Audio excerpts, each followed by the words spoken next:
একজন মুসলিম বাচ্চার পুরো দিনটি হয় ইবাদত আর ভালো কাজ দিয়ে ভরা। ইলহামও আজ শিখবে কিছু সুন্দর ছোট ছোট আমল।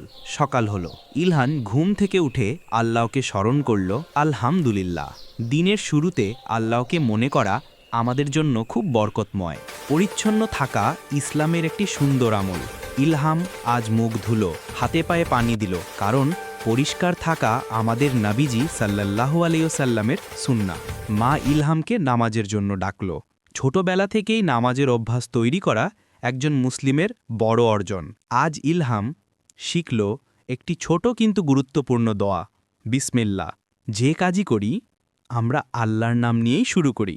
ইলহাম বন্ধুকে পানি দিল, কাউকে সাহায্য করা, কাউকে হাসানো, এগুলো ছোট হলেও রিওয়ার্ড অনেক বড়। বিকেলে ইলহাম তার শিক্ষক থেকে কোরআন পড়ল।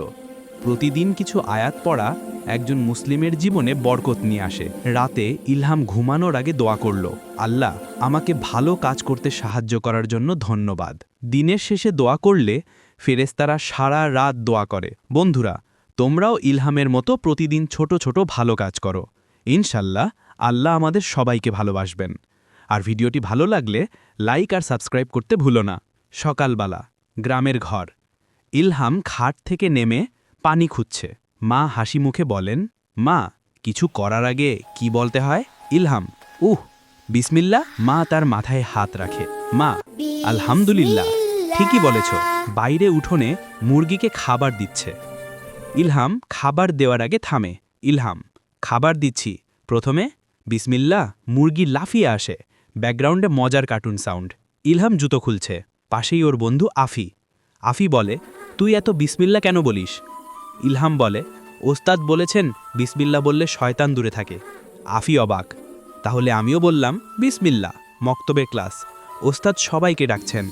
ওস্তাদ বলেন, আজকের আমল কোনো কাজ শুরু করার আগে বিসমিল্লাহ বলা। সব বাচ্চারা একসাথে বিসমিল্লাহির রহমানির রহিম। ওস্তাদ মাথা নেড়ে বলেন, যার মুখে বিসমিল্লাহ থাকে তার কাজে বরকত আসে।